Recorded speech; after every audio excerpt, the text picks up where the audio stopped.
It's Trey Styles on the beat.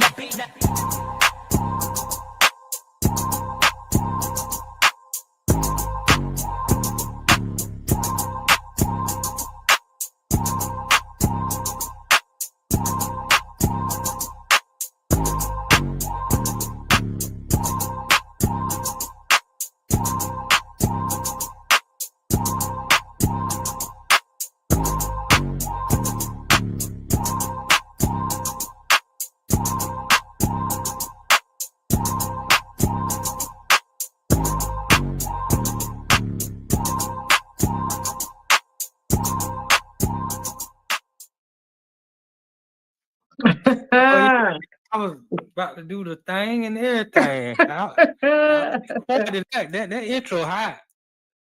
You like it? Yeah, I like that intro. What is up, you guys? What is up? Make sure my volume is up. Make sure you guys can hear us loud and good. Welcome back here, you guys. Just Simply Sports with me. I am Katja. And if you have not been here with us the past, maybe 2-3 weeks now, you should already know who it is. But if you don't, introduce yourself. Y'all already know what time it is. Same suit, Jerry Reed. It's your boy Notty, a.k.a. One Man Cave.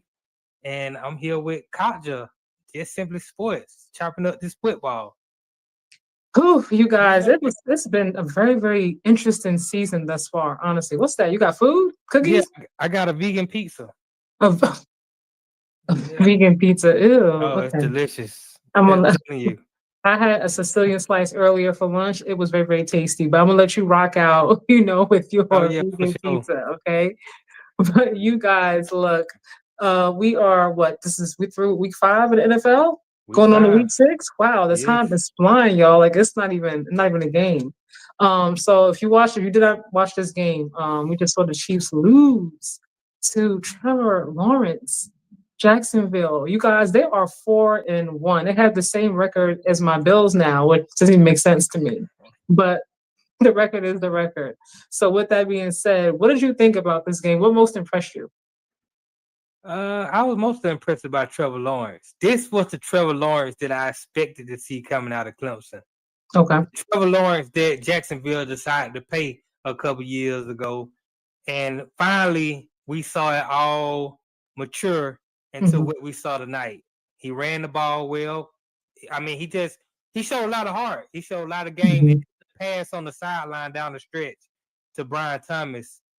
It was magnificent. It reminded me of the throw that Eli Manning made to Mario Manningham in the Super Bowl against New England. So, yeah, I was very impressed with Trevor Lawrence tonight. He balled. For me, like we get so caught up in what happens in one game, and then the next week it all just goes to hell, and we're like, oh, I knew it. I knew that he wasn't that good. I knew that he wasn't this. No, he wasn't that. So I'm gonna just focus on this week for right now. Honestly, I'm unsure on Trevor Lawrence. You know what I mean? Because he's been in the NFL for a few years now, and he's so inconsistent. But tonight I'm going to give him his props. I always say, are you your best when your best is needed? And tonight he was. He fell down late in the game, kind of rolled over, got back up, and then still got the touchdown. I was like, you better go ahead, Trevor. I'm here for the fight. So I was impressed that he didn't give up. I was really, really impressed with that interception. Ran all the way 99 yards for a touchdown. And I was like, you know what? Maybe Jacksonville is a little bit better than that we all expected them to be. But I have to give him his props. I was impressed. Now, hopefully they continue this, this on, as the rest of the season continues. But overall, I got to give him his props. He showed me something. Jacksonville had some ballers tonight. The lights were bright. Monday Night Football, and Trevor balled. Travis Hunter made some big plays. He balled, and of course Lloyd with the 99-yard interception off arguably the best quarterback in the game. I mean, those guys stepped up when it counted. And I'm looking at it, I'm like, okay, Jacksonville is 4-1. Okay. Now the expectations have risen. Let's see how you perform when the expectations of you has gone up. But should we be raising our expectations just that fast? I mean, because if you look at his overall, Like forget college, like just NFL. Right. He's been up and down. So I He know he has had a been. really good game again against Patrick Mahomes, the Chiefs, who haven't really been the Chiefs that we know them to be, but a win is still a win, and they earned that win. So I'm like, should we, at this point now, I know it was a good game and all, should we really be raising our expectations so fast? I think so. I think he was the number 1 pick in the draft. They paid him money because They did. before at those 2 seasons where he kind of fell off, the last Mhm. 2 seasons, he was looking like he was on the upward spiral. Mhm. His trajectory looked good, and then the last 2 years he kind of almost fell off a cliff. And now you give us this performance Uh-huh. against the Kansas City Chiefs, which has had a stout defense, even this season. I mean, to put up 31 points on Monday night, and also I want to factor in that you did have the number 2 pick in the draft this year, and you took Travis Hunter, a guy who was a Heisman Trophy winner, dynamic. He can play defense. He can play offense.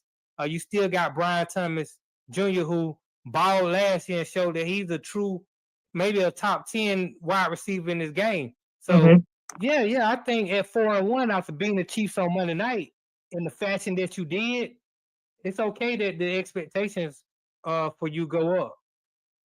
So how far do you see Jacksonville going this season?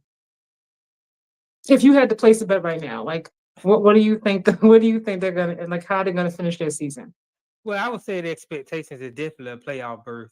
Mm-hmm. I know that the division that they're in seems to have gotten tougher than it was in the previous years, because I know Houston is down, but Houston has won the division the last couple of years, and they still are Houston until they fall all the way off the map. They're Houston. And the Colts, I mean, Indiana Jones, he's got the Colts playing. I think they're 4-1.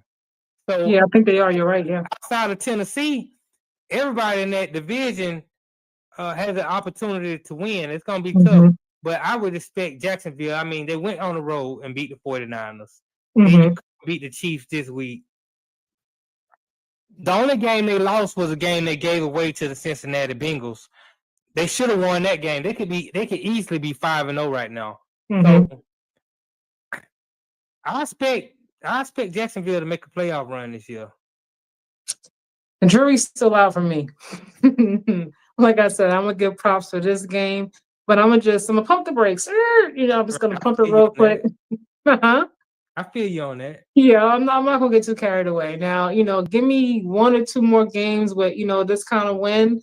Then I'm like, okay, then maybe you have me on the Jacksonville Jaguars side. But right now, I'm like, I like what you did. I want to see more. That's where I am. Right. But with that being said, now Travis Hunter, obviously, like you said, Heisman winner. But watching him, I feel like he's trying to find his footing on this team. Like I don't know if it's the way they're using him or if it's NFL. It's not college anymore. But I want to play this soundbite for you and tell me if you agree or what you think, because they were talking about Travis Hunter, and I'll let you hear it.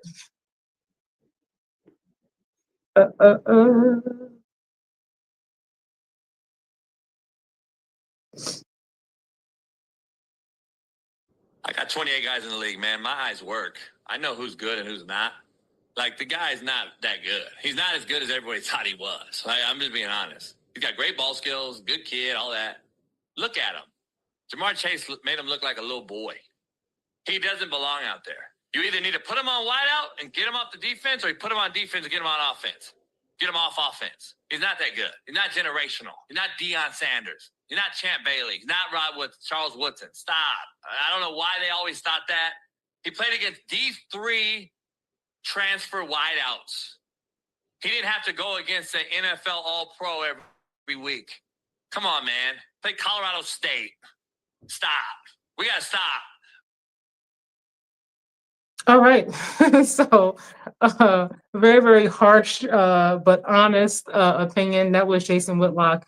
And I don't know if you guys watch Coach JB on YouTube, but he always has the most outlandish, outrageous, brutal takes. And I heard that, and I was like, I'm going to talk to you about it on here. So what did you think? Do you agree with what he's saying, or you're like, absolutely false? Who did you say that was? Coach JB. You watch him on YouTube? Him and Smitty? Okay. I'm glad I don't watch that guy after hearing those comments. So what are your thoughts on Travis Hunter? Travis Hunter is a great football player. Mm-hmm. What he fails to understand is Travis Hunter is trying. He's playing both ways. Mm-hmm. The NFL is a lot different from college. The playbook and the things he has to learn are way more detailed and way more intricate. Mm-hmm. What they're trying to do, they're putting him in on packages on defense, and right now they haven't really playing the slot receiver on offense. They got him playing the F role. He has to learn. He has to perfect those roles before they can expand his playbook, so to say. Before they Mm-hmm. can allow him to learn how to be an X receiver or be the Mm-hmm. Y. He first he got to learn the F position. Then on defense, he's playing and he's playing well. But again, he had to learn the defensive play side of the book. Mm-hmm. Play side of the book. You only got 2 hours of practice. Mm-hmm. He's not in a position where if he was just strictly wide, he'll be dominant as a wide. If he was strictly a Mm-hmm. defender, he'll be dominant as a cornerback. It's gonna take Travis Hunter 2 or 3 years to master all the positions of both sides of the ball. So I like the way Jacksonville is using him and working him in. And tonight, Travis Hunter made an impact on the win that Jacksonville had. So Mm-hmm. I don't know what this guy means. He's not generational. He's not a good football player. That's not what I'm seeing out there. I mean, well, I think the saying goes, what, jack of all trades, master of none, right? Right. So I mean, like you just mentioned, like there's 2 hours in practice, and then it's just gonna take them a few years really to hone in and learn both. Obviously, like this is the NFL, it's not going to be the same as college. Like I mean, that's just obvious. But is there a really, honestly speaking, is there a world where he can play both sides 100%? Because NFL is brutal. I mean, these guys are getting hurt like every week, every other play, like they're going down. And I think it is a lot. Not saying that he's incapable, but I think for anyone, to offense and defense in an NFL game with these big, huge guys, like I think ultimately that will take a toll on him. And I think it might shorten the longevity of his career. I mean, I don't think he can play 100% of the snaps. If that's what Mhm. you're asking. No, No, he not 100% can't. understand. I just mean like, No. like really be 100% on both sides in the NFL. Like play at that kind of level. Not play every single snap on both sides. I'm just saying, like, can you be your best, like the absolute best you can be on offense and defense? I'll say this: what Travis Hunter is doing hasn't ever been done. Yes, we've seen guys play both offense and Mhm. defense. We saw Dillion play some wide receiver with the Cowboys, but you got to understand, Dillion was strictly a cornerback. Mhm. He mastered the role of cornerback, and then he was like, "Hey, I can play wide too," And then they let him do it, and he was pretty decent at wide, but he wasn't playing 100% of the snaps at wide. They were just putting him in there when they needed him or different packages. He also did punt returns and kickoffs Mhm. and things like that. But he was strictly a cornerback. We saw Charles Woodson. He was mostly a DB. He Mhm. would come in and he can do some wide here and there. So this is the first time a guy has come in the league and said, "I'm playing both positions." Yeah. Never been done before. So I think it's hard for people to adjust their eyeballs to seeing something that they've never seen before. And I'm all for it. I applaud Jacksonville for allowing him to do it, and I applaud him for wanting to do it. It's almost like we see in baseball. We see Shohei Ohtani. Mhm. Nobody had ever seen a guy pitch, hit, and play the field. Mhm. And they allow him to do it, and he's successful. Now he doesn't pitch all the time, but when Mhm. he does pitch, he's very effective. And I just think, because they didn't even want Shohei to do it, but Japanese told Mhm. America, "We're not gonna let him come over there to America if you don't let him do it." So if we go off what people think another person's capabilities are, we miss out on greatness every time. For me, it's not so much. I applaud what Travis is doing. I applaud what he did in college because obviously, like it's hard, to play football in my opinion anyway. But to be in the NFL and to play offense and defense, what you put your body through, week in and week out, I commend him or anyone for kind of, charting, going like to uncharted waters, so to speak, and trying to doing something that hasn't been done before. I applaud Jacksonville for allowing him, to do something different, to believe in him and let him do that. But I'm just thinking about the longevity of his career. And because NFL, like football in general, takes such a toll on your body, my concern and my thought more so is, will that be sustainable for a long career? Like, can he play for 10, 12 years on both sides of the ball? And I'm just wondering if he's stuck with one. Let's say he did wide out for, I don't know, 5 years and then went over. Would that be more beneficial, more sustainable for him in the long run? Well, honestly, we're gonna have to find out. But I believe what Dion say about him, and Dion say this is a special athlete. This is a one of a kind athlete. This is a different animal. And if he's that, then I really believe he can do it. And I really want to see him do it. I mean, the jury's out, like I said, because obviously time will always ultimately tell. You know what I mean? Correct. Like, we'll have our thoughts, what we think right now, but we shall see. We shall see. But moving along, oh man, I'm not even sure. There's so much that happened, but I'm just gonna go on right here because, oh man, this was the topic of every sports show I watched today. It was cry Eagles, cry, why Eagles, why? It was just crazy, and I'm just like, okay, I feel like I'm starting to get concerned. I feel like I saw this movie before a few seasons ago when it was all good because they were winning, they were undefeated, but they weren't happy. It was some turmoil, in the locker room, some dissension, and then ultimately it just crashed and burned. And I'm just like, are we headed there? Do you see it headed there? What are your thoughts? I mean, it don't look good right now. AJ Brown started complaining about having targets and things of that nature. And hold on. I'm gonna play this really quickly. Play the sound. Okay. This is from obviously a post game interview. Just had finished in the second half. Just the inconsistency showed up again. So, left a couple players out there who wasn't on the same page, but ultimately we gotta get on the same page and continue to be on the same page. All right, so what you heard, AJ Brown, and then Devontae, AJ saying, inconsistency showed up again, and then you heard Devontae saying we are not on the same page. He kind of reiterated that a few times. So with that in mind, what did you want to say? Finish your thought. Winning is winning. You win however you win. It can be an ugly win. It don't have to look good. But I know this. Jalen Hurts throwing the ball 38 times, and Saquon on the rest 6 times. That's not a winning formula. And if Jalen Hurts and the Philadelphia Eagles are trying to appease these wide receivers, Devontae Adams, AJ Brown and Smith. And Smith doesn't really say too much, but AJ Brown, he doesn't. He does that passive aggressive type stuff. We know. No. We play to win. You paid Devontae Smith. You paid AJ. You paid Saquon Barkley. You paid Jalen Hurts. Let's go out there and win by any means necessary, even if it's ugly. Even if you get no yards in the second half, but you win. Then you win. I just don't like this thing where I'd rather lose and be pretty than win ugly. That don't make any sense to me. Honestly, I'm not sure if it's a matter of I'd rather, lose or, lose ugly or win pretty. For me, I feel like, and I said this before, winning to me is not everything. To me, I look at how you win. When you lose, I'm like, how did you lose? Like, was it a blowout? Did you look like you had no idea what the heck was going on? Was your coach looking like he didn't know how to coach?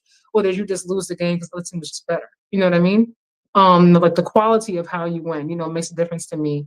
And then listening to them talking about inconsistencies, and I feel like their new OC, although he's been in the building, it don't seem like he knows like how to call plays. I feel like he listened to what the outside noise was saying, and he said, "Okay, you know what? I'm gonna try to make sure I keep AJ happy and all these different things." And they kind of just forgot about Saquon, So for me, I'm just like, what is the identity?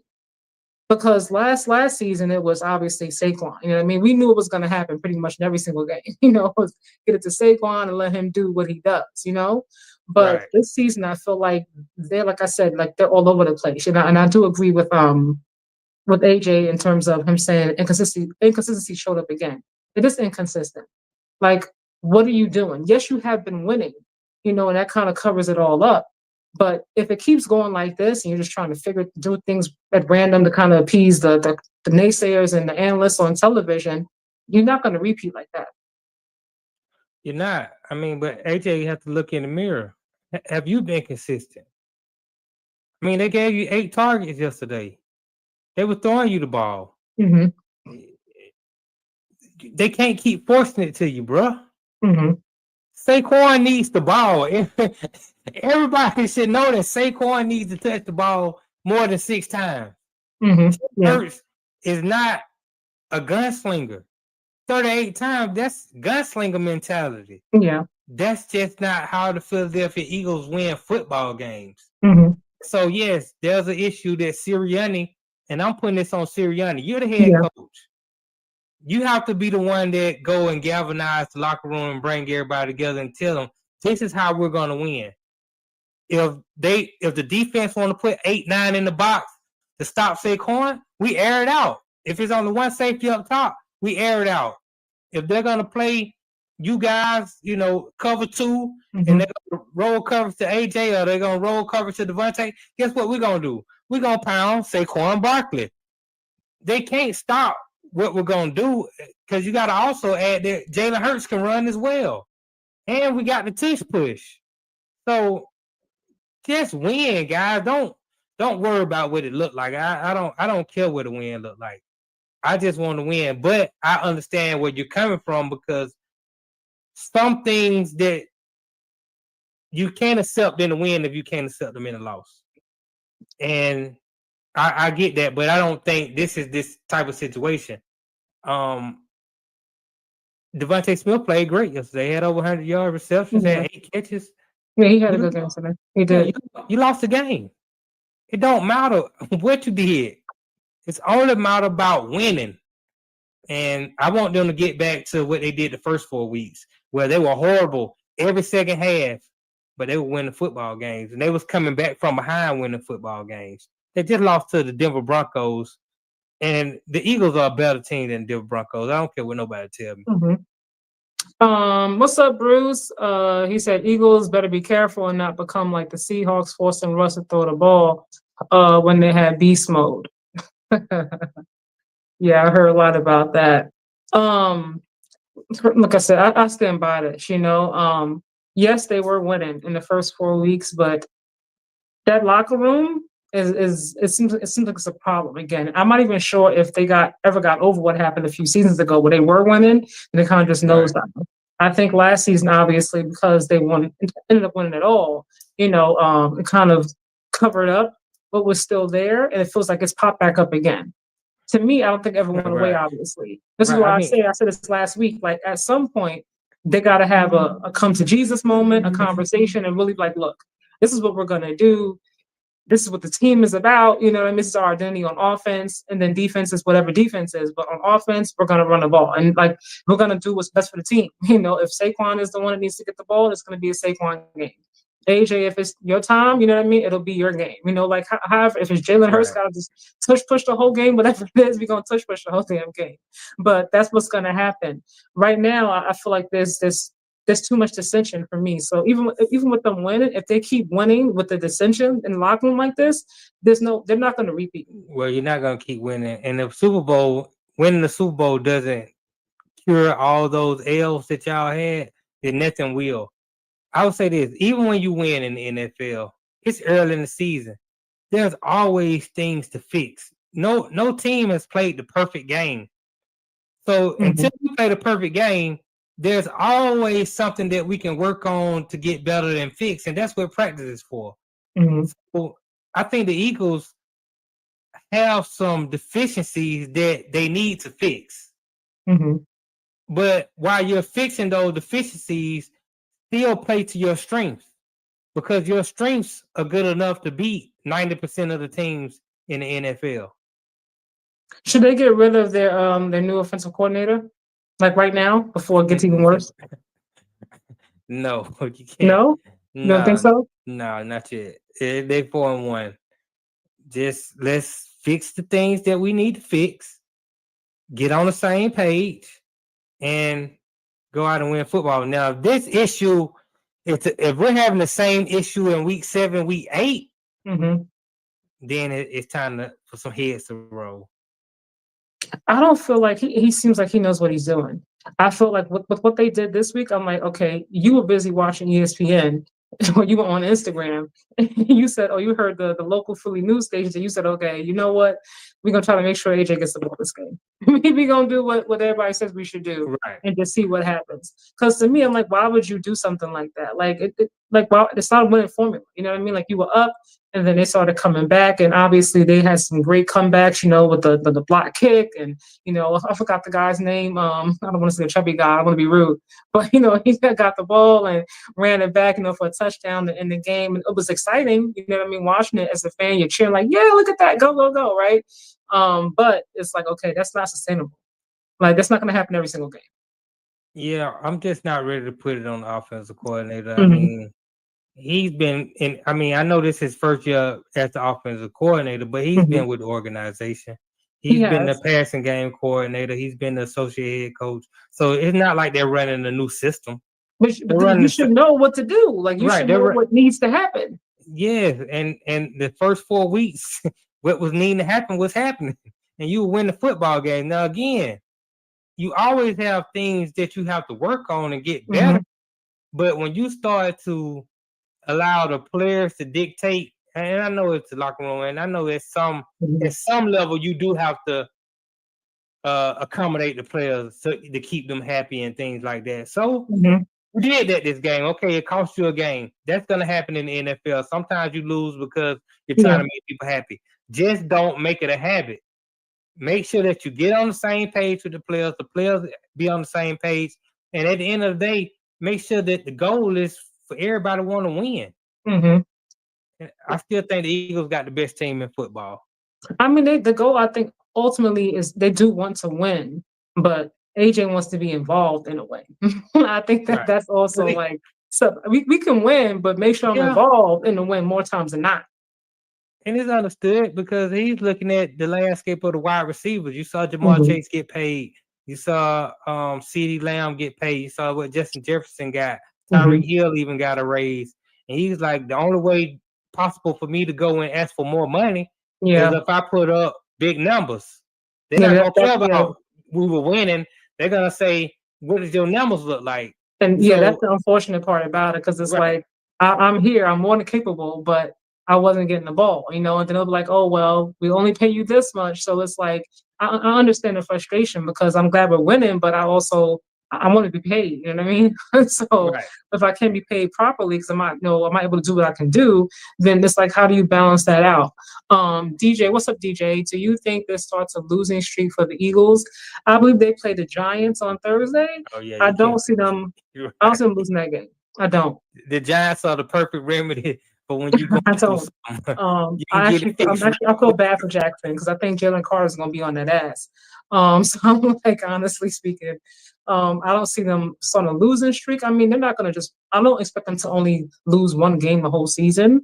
You know, like they probably will lose again. But a losing streak, I don't see that happening just yet. What about you?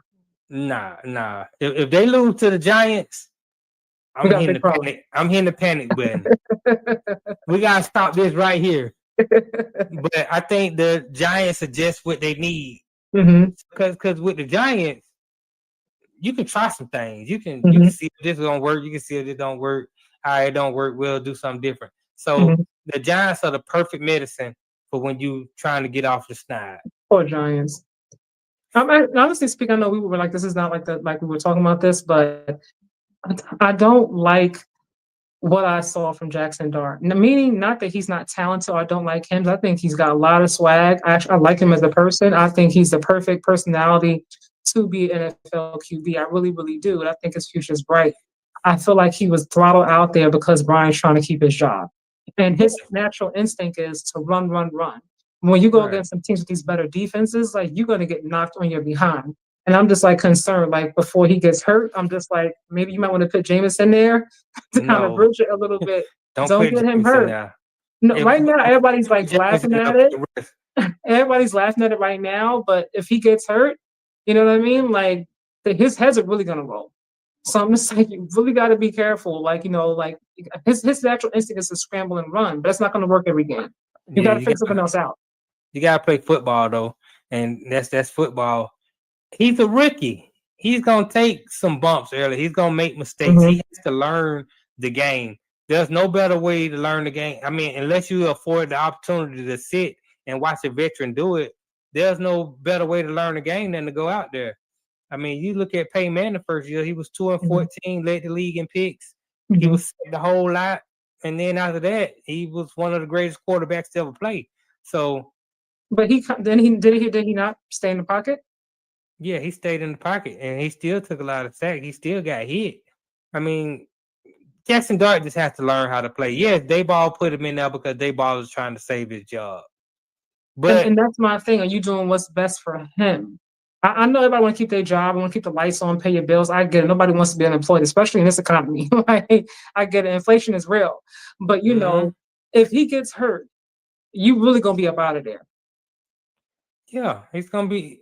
I don't think Dayball can do anything to save his job, honestly. You think he's going regardless, no matter what? I think he's going regardless. Unless the Giants somehow reel off 8 straight wins and put themselves in playoff contention, I don't see Dayball being back, but it's an opportunity for him to show that he can develop a quarterback and maybe he can get a job with another team going forward. But I think him and the general manager, I think both of them are out of here after this season. But again, even if Jackson Dart does get hurt, which quarterbacks get hurt, I mean, we've seen veteran quarterbacks go down. I go back to Russell Wilson. I'm not Jameis Winston cannot throw my football. Jameis can throw the football. He's colorblind. All he does, if you open, he gonna throw it to you. It don't matter what jersey color you got on, because he. Okay, I'm done. Jameis says, I like Jameis. I'm not gonna rag on him today. I'm gonna let you. I'm in my nice mood today, so I'm not gonna load the clip today too much. Bruce said underestimating the Giants will be a mistake. I'm not underestimating them. I just honestly, looking at what I've seen, I don't like it. Watching them this past game, I don't trust that O-line. They didn't look good with Russ. They don't look that good with Jackson. It's just that he's more athletic and he can use his legs to kind of extend plays and escape, which kind of makes them look a little bit better. But overall, I don't like it. Malik is gone for the season. For me, that's what it's more so about, more so than underestimate. I don't like what I'm seeing from them. And that's the thing. Jackson Dart has a big arm and he's mobile, but with Malik Neighbors being out, I'm kind of like, okay, where's his deep threat now? I don't know what happened with the Hyatt kid. He was pretty fast. He only had one route. He only knew how to run the 9 route, but he can run the 9 route real well. And Jackson Dart can get it to him. But I agree with Bruce. The Eagles better not underestimate the Giants. They still are a professional football team with guys who, again, paid money to play at a high level. And if you go in there and you underestimate the Giants are going to beat you. Just like they beat the Chargers. The Chargers were a good team. Now, the Chargers got some offensive line issues, and we've seen that Spears' ugly head again this week. But the Giants are a professional football team, and on any given Sunday, you can be beat. Or Thursday. Or Monday. Or Monday. Sometimes Wednesday. DJ said it might be a trick game for the Eagles. Do you think so? I don't think so. What do you think? Well, I understand what you call a trick game. We used to call it a trap game. It can be. But only reason I don't think it's a trick game for the Eagles is because the Eagles are coming off a bad loss. Yeah. When you're coming off a bad loss and you're trying to get everybody on the same page in the locker room, you tend to be more focused going into that next week, understanding that if we lose to the Giants, then everybody's going to really be panicking from the top all the way down. And we don't need that. So I think the Eagles are going to be extra focused this week, understanding that they have to get this train back on the track. Jalen Hurts has been very disappointing. Really? I don't think he's been disappointing.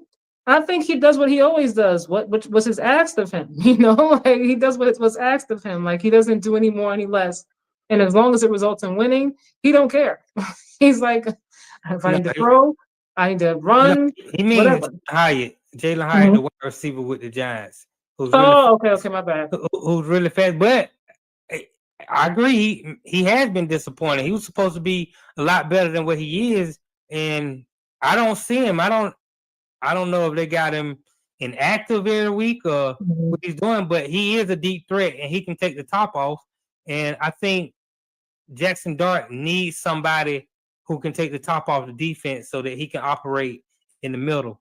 And so with Malik Neighbors being gone, I think this is the perfect opportunity for Jalen Hyatt to show up and make some plays. Yeah, we're going to see how it goes, though, but they better not lose to the Giants. They better not. Speaking of losing, oh, man, honestly, I feel really bad because I like Aaron Glenn.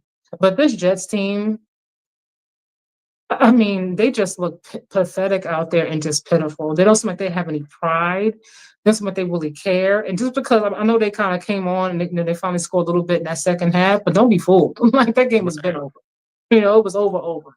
The penalties, I mean, it's just constant flags like every 2 seconds. And they say what either you're coaching it, right, or you're condoning it.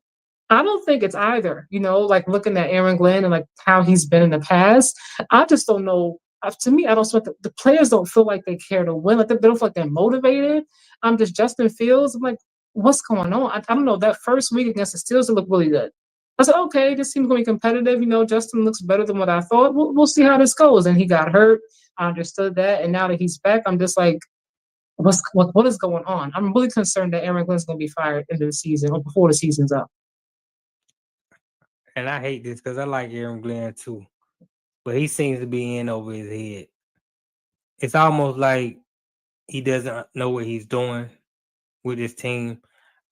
I don't see an identity with the Jets. Even under Robert Saleh, they had an identity.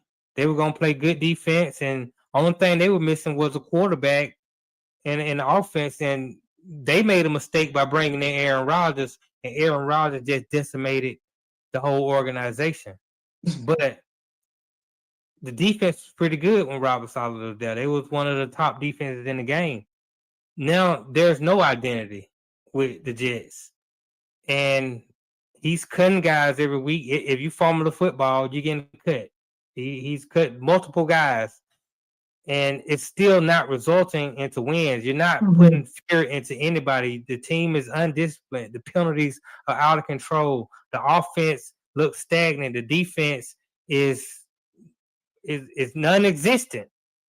So it's almost like, what are you doing? What are you bringing to the team? And if we can't get an answer to that, then unfortunately he's gonna be out of there. But I pray that they can get a win this week, and Aaron Glenn can keep his job at least for the rest of the season.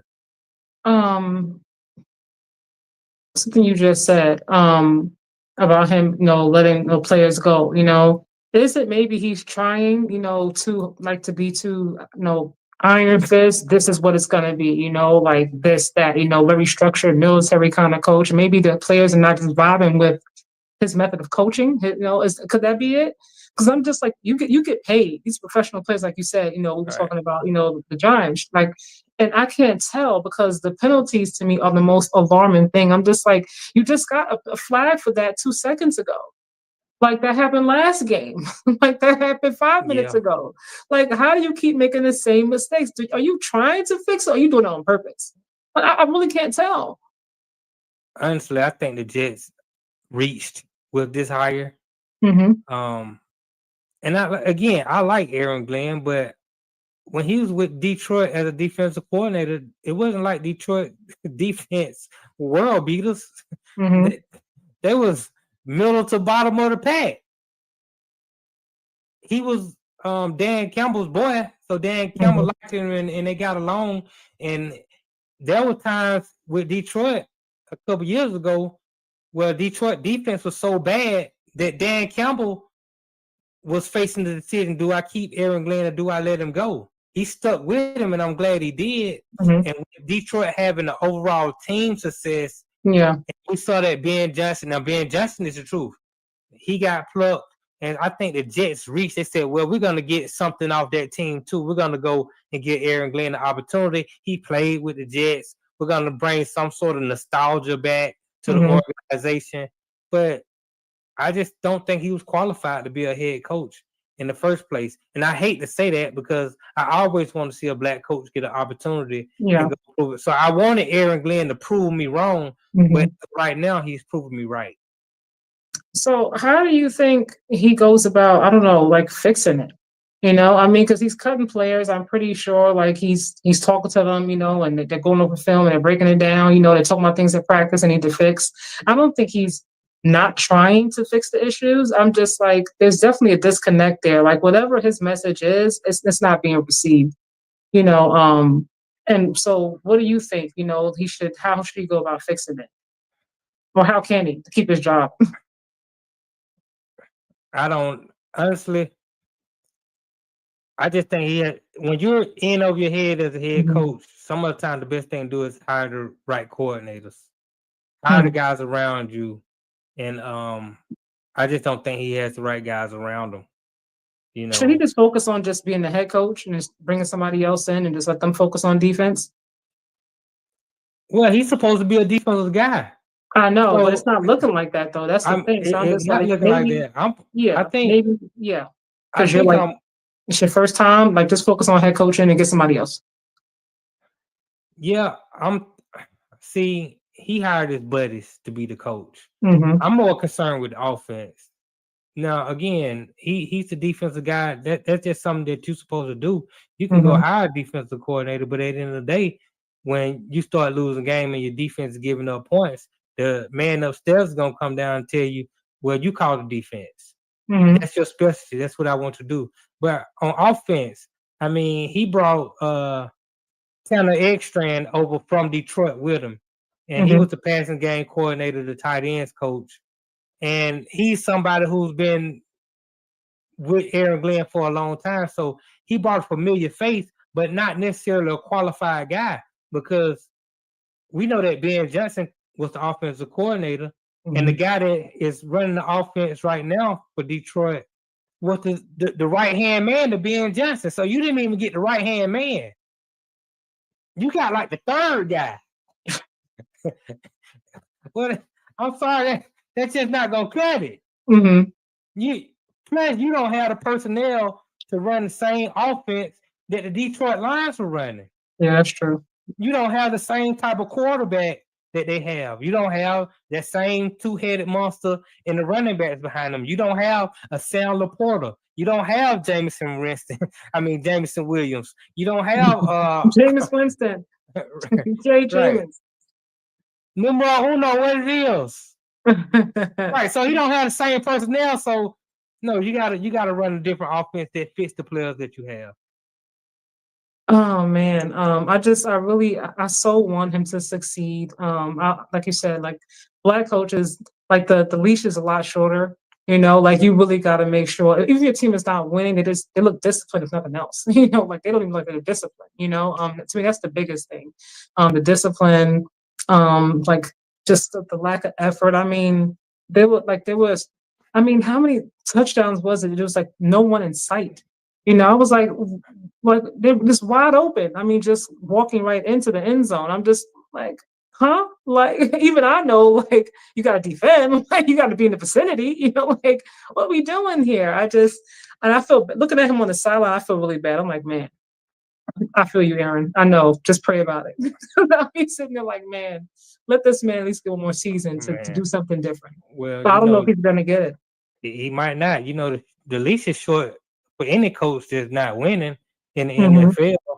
I mean, definitely, if you're not winning this the way, I mean, we saw Frank Wright win the Super Bowl go to Carolina, Mhm. fired. First year, go to Indianapolis, fired. Freddie Kitchens in Cleveland, don't last the whole season, fired.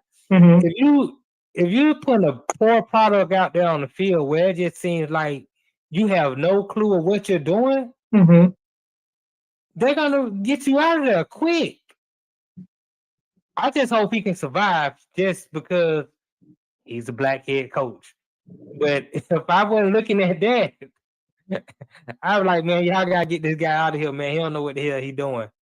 I don't think I don't I know obviously he's a head coach, so when your team looks that bad, like they could have put it on you, especially when the defense looks bad. It's like, well, that's your calling card.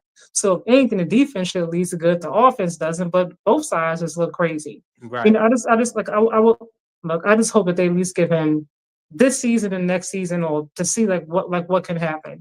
Just because I know like it's hard. Like it's rough to get these head coaching jobs. They don't come around. Every Tuesday. So Look, we shall see what happens. But if he goes 0-17, he has no well, shot. I mean, over 17. I mean, look, I thought New Orleans was the worst team in the league. And over 17 as well. I think Justin Fields is better than Spencer Rattler. Mm-hmm. And New Orleans play with heart every week. They compete every week. Mm-hmm. And out and they won a game this week. I'm sorry. The Jets. I just need you to show me that you compete. Now, the first week they played against Pittsburgh, And that was the last time. that was the last time I seen them compete. This is the first only time. I don't know what the heck happened. I don't know, but I'm like, they can't even turn and go to the backup because the backup is awful. It's like, you know what? I'm gonna put this out there. Like I like Tyrod Taylor. Shiloh Sanders is looking for a job on somebody's defense. Should Aaron Glenn put a call in to Dion, like, get your boy in here? Let him see what he does. Good. You said no? No, Shiloh ain't good. I saw that in Colorado. I was like, oh, he ain't gonna go to the league. I said somebody gonna give him a shot because he's Dion's son, but he's not that good. I mean, what they have is not looking too good. Maybe because he has a heart and he really wants it, he might show up. You got a point. Bring him in for a tryout at least. Like let him try it. I mean, what you got to lose? You're already losing. Like, you're not winning. What's he gonna mess up? If I'm being honest. Man, what's up? What's up? Simply Ball dropping. What's going on? How you doing, my guy? Who else is in here? I see Dre. What's up, Dre? How you doing? Dre said, Katja, you grinding. I just walked in the crib. What you was up to, Dre? What you was up to? But yeah, you guys. So now we're gonna go to the other side of things. We're gonna go to the Cowboys because look, people are talking about Dak, okay? Like, and we know, all right, we know Dakota Rain, we know, Rain, we know how it goes, right? Good in regular season, and then postseason, it's not what it's supposed to be, what we want it to be. But I will say, I feel like there's just something different with Dak this season. I don't know. Like I said, it could be him being a father now and, engaged or, something different to play for. But it's just something different about him. And I'm looking at him without CD. Micah's not there. And obviously the defense is what it is. But the offense, I think we're missing, 4 starters yesterday? Yeah. And they still, I'm looking who they were playing, but these are still NFL players. They still got to go out there and compete. And I like what I'm seeing from him. Now, the record obviously doesn't reflect how good the offense looks to me. But I'm honestly impressed by the offense. And I don't like Jerry, but I'm impressed by the offense. What you think? Are we sleeping on the Cowboys? I don't think we're sleeping on the Cowboys, but Dak is playing well. Definitely against poor teams. He's the Giants. He put up big numbers. He put up big numbers. I mean, he put up big numbers every week. The Jets, Chicago. He's putting up big numbers against a lot of bad teams. What about the Packers though? We thought they were like Super Bowl contenders week 1 and week 2. Yeah, and then he put up. He's playing on the MVP level. His numbers look great. Okay, I put him on the level. I mean, I don't think he's MVP because of the record, but he's putting up big numbers. It's great. Dak is playing like a quarterback who has no pressure on him at all. You don't think so? With that $60 million? This is my point. he got paid his money last year. He hurt himself. Mhm. He was out for the season. Okay, he's back. He know the defense ain't no good. Mhm.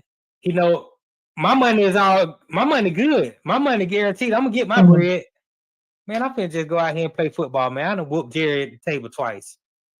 I'm just gonna go out here and add. I'm gonna do my thing and let the chips fall where they may. Mhm. I mean, don't get me wrong. There could be pressure, but he's playing like there is no pressure on him. He's just playing football. He's playing really good football. He got good wide receivers.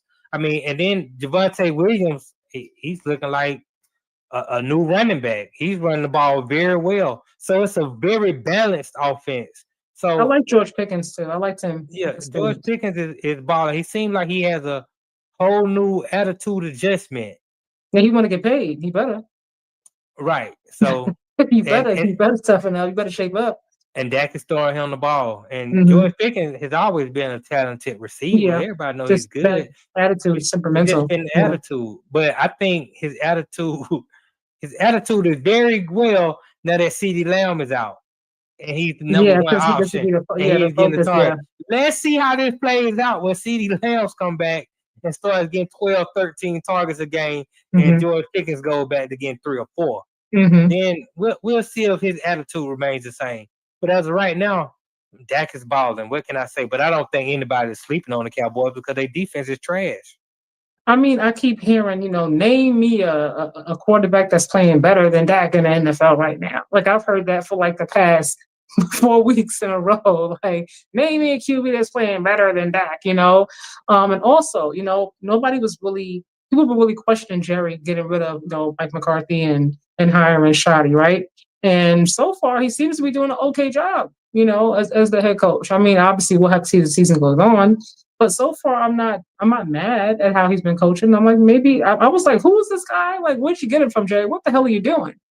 But he looks better than Aaron Glenn, in the head coaching chair. So I don't know. I think I'm not gonna say they're gonna win it all because that defense I think is gonna catch up with them, if they don't figure something out.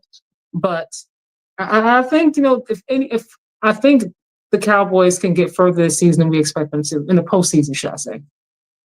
If they get to the postseason. I definitely They're in think the offense they're is in a going to tough get them. division. Don't get me Yeah. wrong. It seemed like Jalen, the quarterback in Washington. I don't know why I'm Jaden James? Daniels. Mhm. It seemed like he might just regressed a little bit, but he played well yesterday. I still Juju was there. But go ahead. Juju was that they had the handshake thing. Right. I expect Philly and Washington to be better than Dallas. So that means Dallas could sneak in as a wild card, but I just think the defense is too bad, too terrible to really expect too much out of. I mean, Dak is going to have to throw for 300, 350 yards every game. Now, if he does that, then yeah, they have a shot. But I just don't see him throwing for 350 yards every game and giving them a chance to win. At some point, you're going to have to play Philly again. You got to play Washington twice, along with the rest of the schedule. I just I mean, they could have beat Philly though in that game, that first game. Honestly they could speaking, have CeeDee Lamb dropped 4 passes that were, and definitely 2 passes in crunch time that if he would have caught, it would have changed the outcome of the game. So Dak has ball every game, even when they lose. Mhm. So I'll give him that. Maybe Dak can throw them into the playoffs. But if you can get in, you that's can about win. it. That's what I always say. If you can get in, you can win. Not That's with that it. defense. And Jerry knows that. The offense can get them there. Now, once you get there, you gotta your 60 mil because Jerry said, look, Dak was indispensable. Michael wasn't. Okay. That's what he Right. said verbatim. So when you get in, okay, indispensable, 60 million, no trade clause, better show up. Otherwise, why am I paying you 60 million? So we shall see. Hold on. Brandon Holland. I haven't seen you here before. What's up? Lawrence really won through the power of Tylenol. I'm not sure what that one means. Maybe I'm missing something. Aziz Al Shair hit Lawrence so hard. Oh, he actually got better. OMG. Well, he got time to sit. And maybe sometimes when you sit and you watch the game from Mhm. afar, you can see things a little bit different, and you can come back and play. But let's be honest. Tonight was the best game Trevor Lawrence played all season. Mhm. Those other games, even though they won, they were And it was his shaky. birthday. Yeah, today was his birthday. Yeah, so they were saying, when they were Oh, talking to him after okay. the game. Happy birthday, Trevor. Yeah. Maybe he had something lined up, and he had to perform well to make sure, But I'm just saying, he hasn't played this well all season. Mhm. Tonight, he played like a real number one quarterback pick in the draft. So I was impressed with Trevor Lawrence tonight. Yeah. I'm gonna let you take this question. DJ said, "Do you think the Cowboys will catch the Commanders and Eagles?" I'm gonna say no, but I'm not gonna write it out of the question honestly because Oh, you gotta pick one. I'm okay. I'm a pick no, but I'm just telling you because we already discussed it earlier. The Eagles might be about to implode, Uh-huh. and That's if true. they implode, then that's gonna be that. And the Mhm. Commanders have been dealing with a plethora of injuries all season. Mhm. Is Jaden Daniels gonna be able to stay healthy and get through the season? Terry McLaurin has been hurt. The running backs then went down. They got defensive players going in and out. So if the Commanders are gonna be riddled with injuries all year, then Mhm. all bets are off. So the Cowboys could come back realistically and catch those teams. I don't think they will, but it's always a possibility. I was gonna ask you, Jaden, his size to me, even when he was in college, looking at him now, should he put on some more muscle? He a little frail Of looking to course. me. I'm concerned. I'm like, maybe you just put a couple. I'm not saying you got to put on like 30 pounds of muscle, but just a little something, because he's tiny. I think I got more muscle than he does. That's funny. Yeah, he probably should gain at least another 10 pounds, somewhere between 10, 15 pounds. Just because to take the hits that Yeah, he's gonna have to take. But that's what I was and he's thinking. still fast, so it He is, won't yeah. take too much his speed away. But I agree. He's very thin, and a few pounds of muscle, that'll help. We saw it with Lamar Jackson. He put on a few Mhm. pounds of muscle, then he lost a little weight, but he put on more muscle, got a little bit bulkier because he knows he's going to be running the football. He's going to be taking hits, and you Mhm. have to be able to take those hits. You have to be able to withstand those hits. True. So yes, Jane Daniels probably could use another 10 to 15 pounds. Since you brought it up, I hate to go here because I am a fan. My second favorite QB. But man, we gotta talk about it.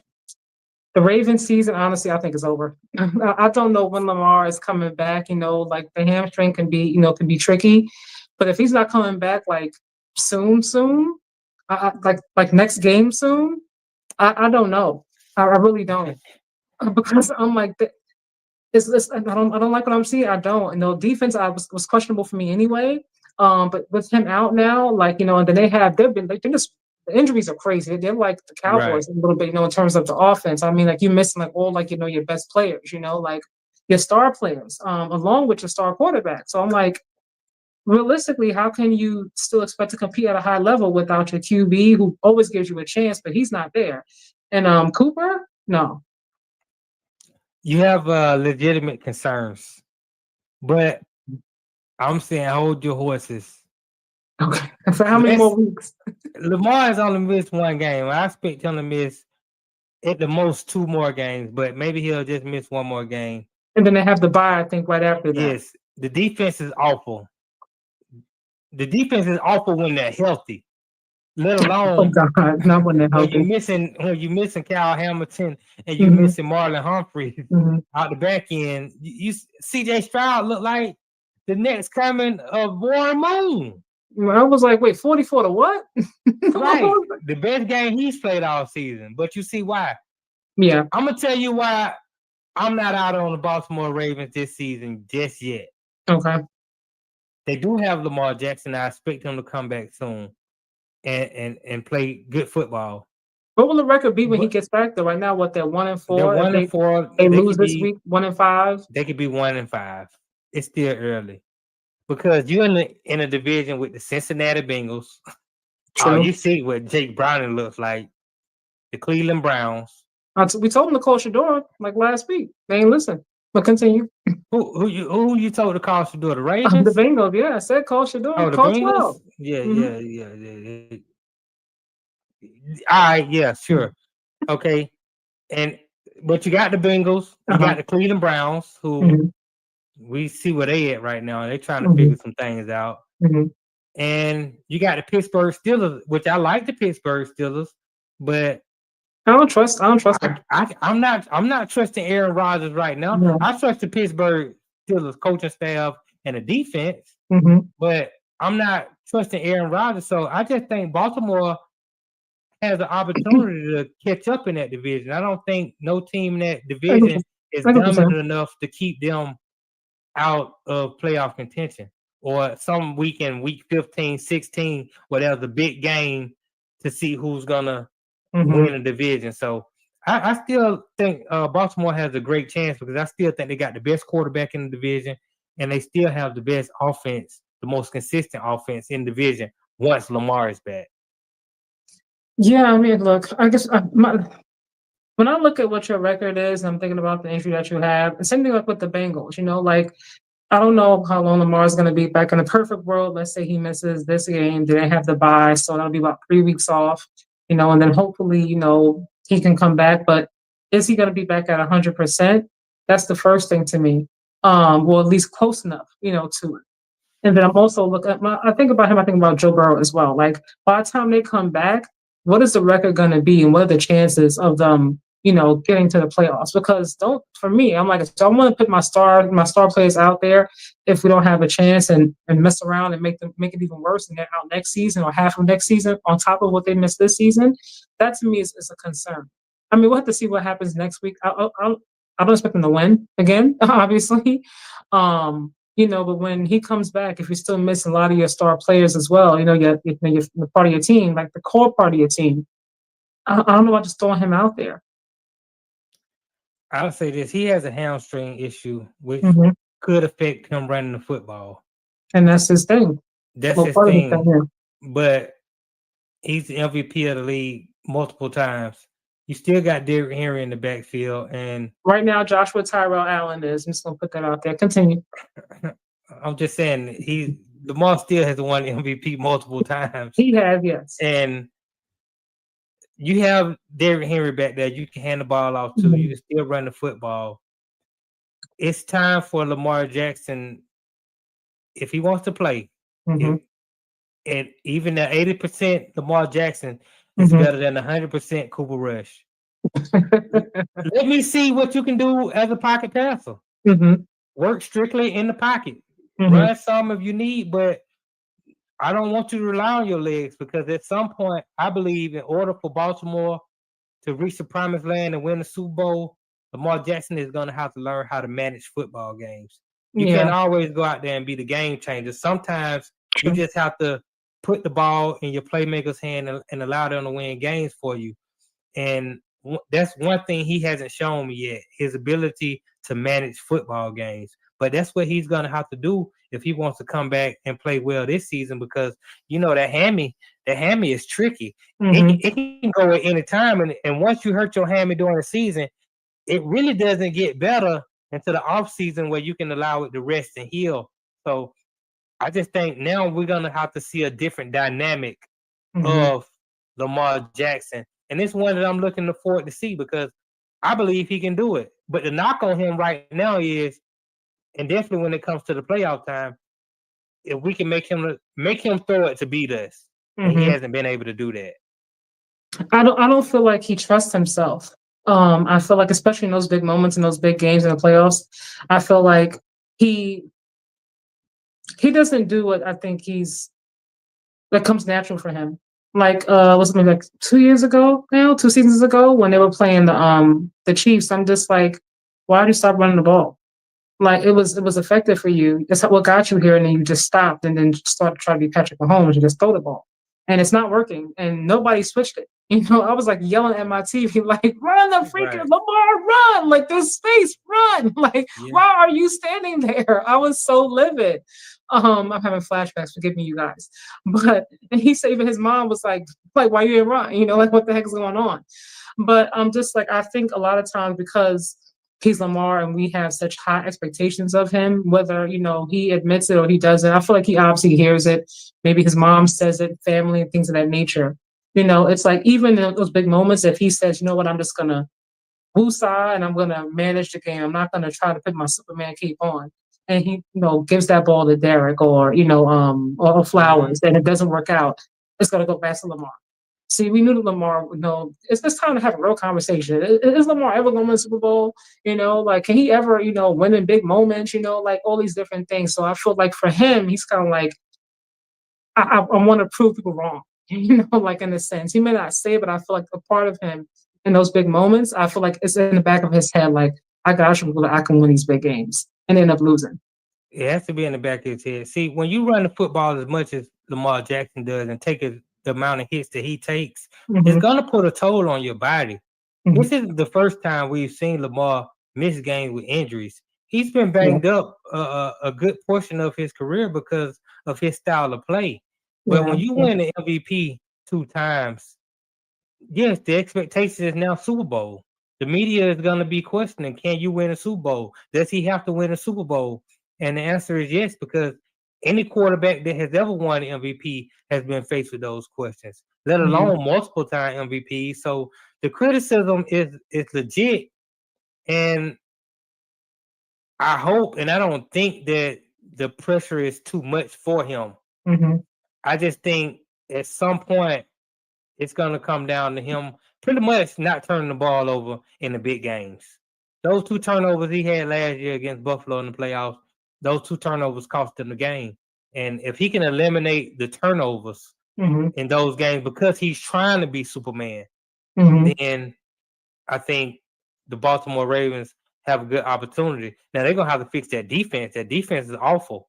It's not the same as it was for the last couple of years. This defense this is the worst defense he's played with. So right now, I picked Baltimore to go to the Super Bowl at the beginning of the season. But I'll be honest with you. I'm not confident in that pick at all. I think you should scratch that right now. I mean, if you allow me to do a do-over, I surely will, and I appreciate it. Oh man, you guys, we're gonna have to wait and see. Look, I mean, I hope that he can get back sooner than later because obviously Mr. Rush is not it. This is why it goes back to say I said this a few weeks ago. I feel like when you're looking for your backup QB, you want to find someone who has similarities that can do similar things to what your starting QB does. Because right now I don't think he's his skill set to me is not beneficial to their style of offense. It isn't. I mean, I think they got Tyler Huntley. Maybe they can play him.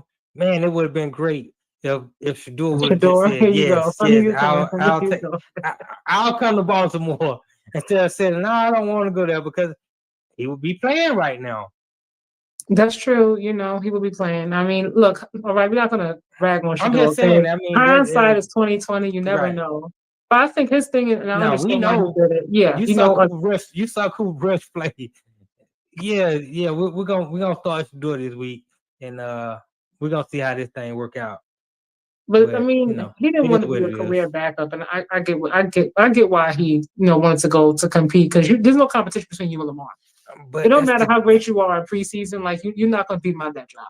No, but that's not how the NFL works. Somebody should have told him that's not how the NFL works. You go in and you play these 2 or 3 games with no Lamar and you ball out. What ends up somebody else another team call you. I saw this same thing happen with Jimmy Garoppolo, and he was sitting behind the goal. He was sitting behind Tom Brady. I seen the same thing happen with Matt Castle. He was sitting behind Tom Brady. Tom Brady goes out for the year. Matt Castle comes in. They go 11-5. Matt Castle gets the job with the Kansas City Chiefs next year. He's the starting quarterback. Jimmy Garoppolo, Tom Brady goes down, gets suspended, actually for the cheating scandal. Garoppolo comes in. He plays so well. Belichick want to get rid of Brady. Now Brady cries to the owner, tell him get rid of Garoppolo. Okay, Garoppolo goes to San Francisco. They go to the Super Bowl. But if you play well as a backup, You gotta get your opportunity to go somewhere, and they build and they label you the franchise guy at that organization. So you weren't gonna build a career backup to Lamar Jackson if you go in there and ball. Next thing I know, you in New Orleans next year. That's your job. I think that was what he was thinking when when the Eagles called him, or when the Ravens reached out. I think he was like, okay, you got Jalen, you got Lamar, like it's not gonna happen for me, because Jalen is never really hurt. You know what I mean? For the most part, even when he is hurt, he still play. He hurt. Look, Jalen got hurt last year. And he still played. Yeah. They put Kenny Pickett in for 3 games. Kenny Pickett played well. Kenny Pickett played well enough that Cleveland gave draft picks to the Eagles. Kenny Pickett was supposed to be the starting quarterback for the Browns. And then he they just got injured in preseason. Right. Yeah. So they traded him to the Raiders. And what is the talk this week? Kenny Pickett might be the starting quarterback of the Raiders because Smith is playing so awful. So that's the conversation. Man. But what I'm saying is, if you come in as a backup and show that you're good, you're gonna have an opportunity elsewhere. We saw it with Baker Mayfield. We saw it with Sam Darnold. I mean, the list goes on and on and on. But I didn't have this on my thing, but it made me think about it when you brought up the 49ers, right? Niners gang, if y'all in here, you know what I mean? Stand up. Mac Jones, Brock Purdy. Mac has been looking pretty decent in that system, okay? I don't know if it's the Kyle Shanahan system or what, maybe we misjudge Mac. I don't know. But it begs the question. Did Brock Purdy get overpaid? No. He didn't get overpaid.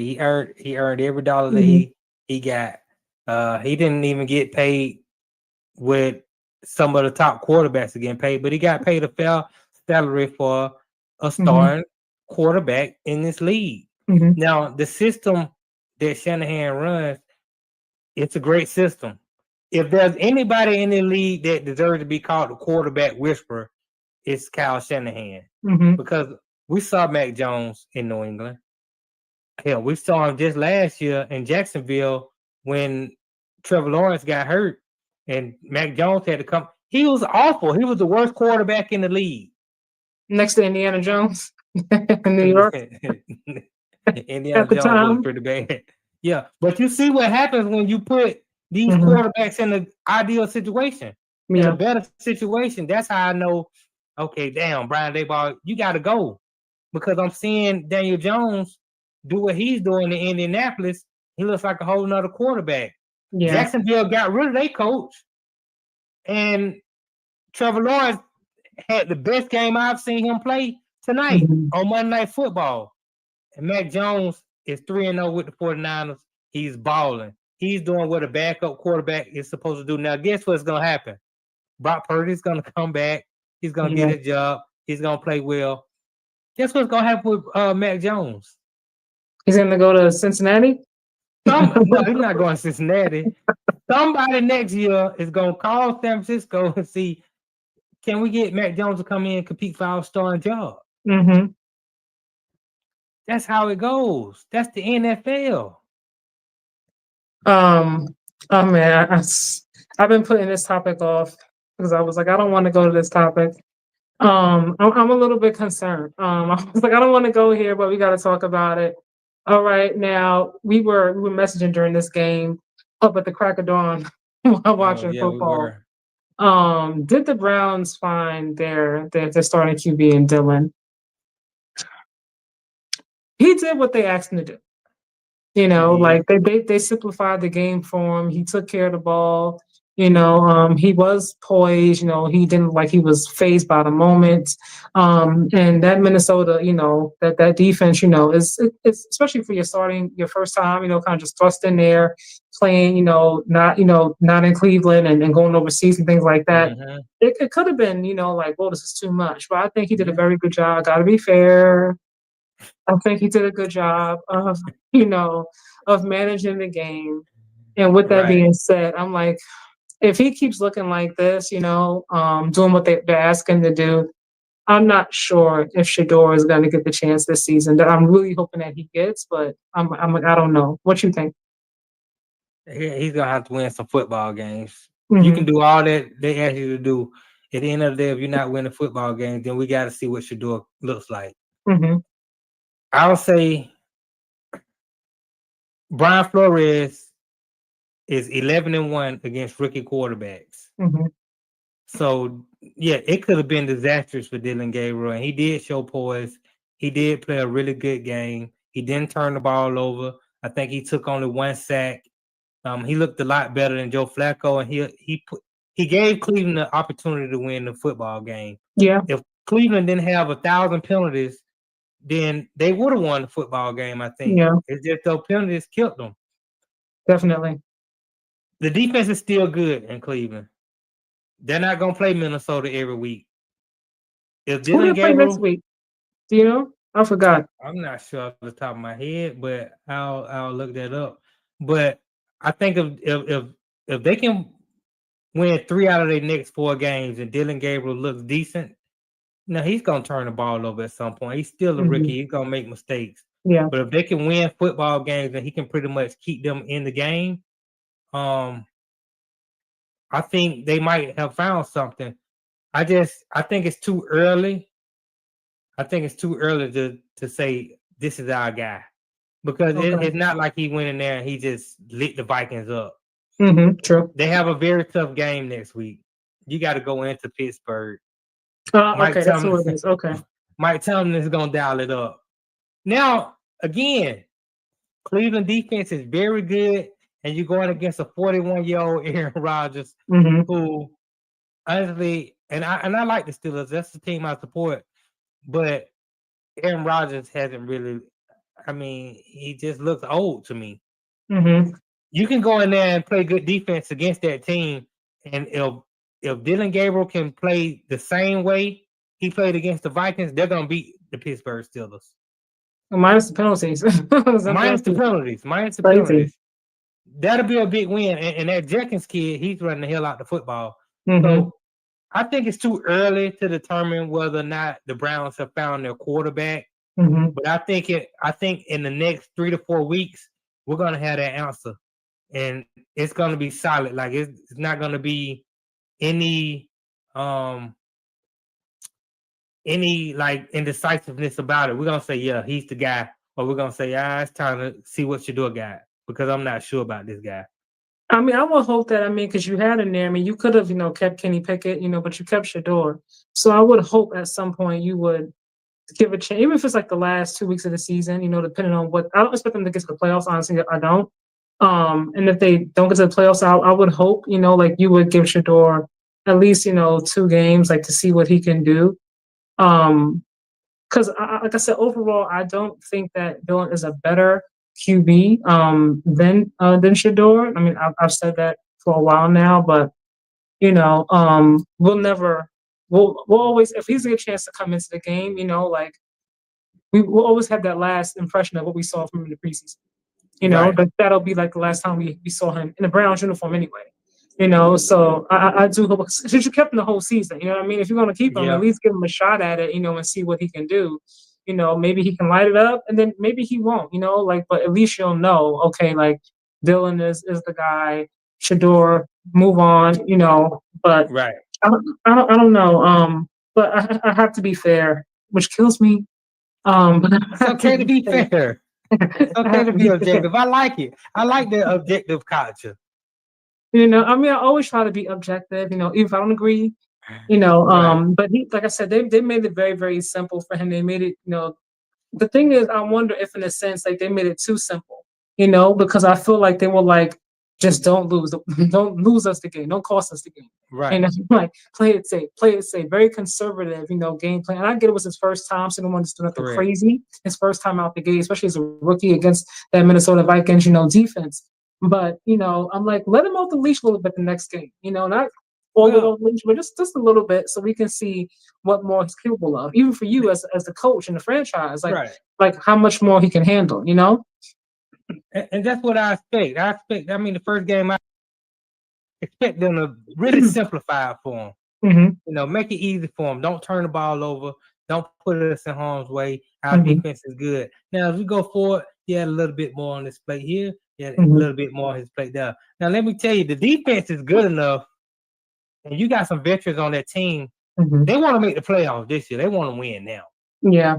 So if he can reel some wins together, then they're going to have to stick with him. and I'm looking at the schedule. Like I said, they can beat the Steelers. Who else they have? Steelers and who To me, else? that's a winnable game. Uh-huh. Now they got now 3 of the next 4 games are on the road. Okay. You got a home game against the Dolphins. That's a winnable game. The Dolphins look terrible. You got to go to New England, which could be tough because Mike Vrabel has New England Patriots playing really good football right now. Oh, But please. well, they are playing good football right now. My Bills, they were tired last night. They were like, "Go ahead, you can have this one." But after the Continue. Patriots, you have 3 very winnable games. That you got the Jets, Okay. you got the Ravens, so we know their defense is terrible. Lamar should be back by then, according to you. Lamar should be back, but their defense is terrible.